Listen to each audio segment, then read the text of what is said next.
Hi, this is the continuation of the last video.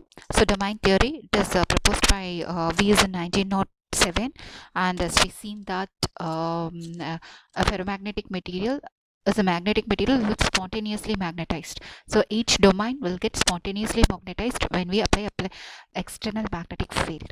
Okay, so the spontaneous magnetization is because of motion of the domain walls. The domain wall itself will move. That means it will align parallel to the magnetic field. Okay, and another reason is the rotation of the domains. Because of the strong magnetic field, the domains will rotate parallel to the magnetic field. Okay, if they are opposite, if they are aligned opposite to the magnetic field, external magnetic field, and if you apply external magnetic field, this will rotate and align parallel to the magnetic field. Okay, so domain walls, there are two motions. One is the motion of the domain wall, and by the rotation of the domain wall, the magnetization takes place.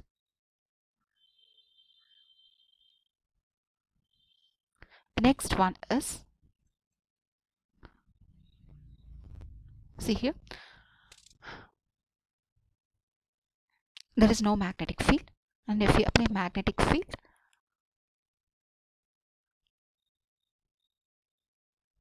if you have a strong magnetic field, all the magnetic field align towards the external magnetic field. So the energy is involved in the domain growth. So there is, I said, there is the motion of the domain. There are four types of energies involved in the domain growth. Okay, motion of the domain or rotation of the domain or domain growth. Okay, that is, four types of energies are exchange energy, crystalline energy, domain wall energy, magnetostriction energy.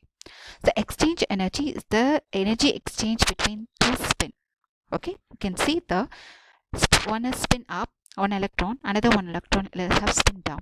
So it is the energy exchange between, interaction between the spin. Okay, another one is anisotropy energy. That is, in there are two directions. One is easy direction, hard direction. In certain plane, the magnetization become easily, so that is known as easy direction. In certain plane, the magnetic magnetization is difficult to occur, so that is known as hard direction. So this type of energy is known as anisotropy energy. The next one is domain wall energy or block wall energy. So this is uh, due to the spin alignment. Okay, now we can see this here, that wall is thick.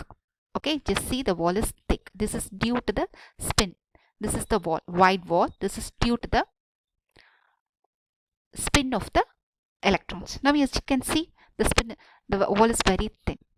Okay, so the domain wall energy, the another energy is due to the wide wall and thin wall. This is due to the arrangement of spin. Next, magnetostriction energy. This is due to the application of magnetic field. This will change the volume of the material. Okay, so when a magnetic field is applied, there is a change in the dimension. This phenomenon is known as magnetostriction. Okay, so this is the work done by the magnetic field against the restoring force.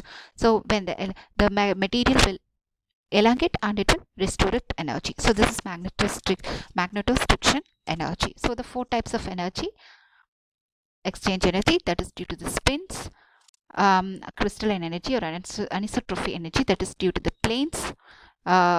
Planes is if it is magnetized easily, then you can say that easy direction. If it is magnetized slowly, then you can say hard direction. Another one is thick wall, that is the spin is, if the spin arrangement is large, then you can say it's a thick wall. Then it's a thin wall. Then magnetostriction energy, that is due to the application of magnetic field, there will be change in the dimension, so that is due to the magnetostriction energy. Exchange energy and direction, medium direction, hard direction, magnetostrict energy. Thank you.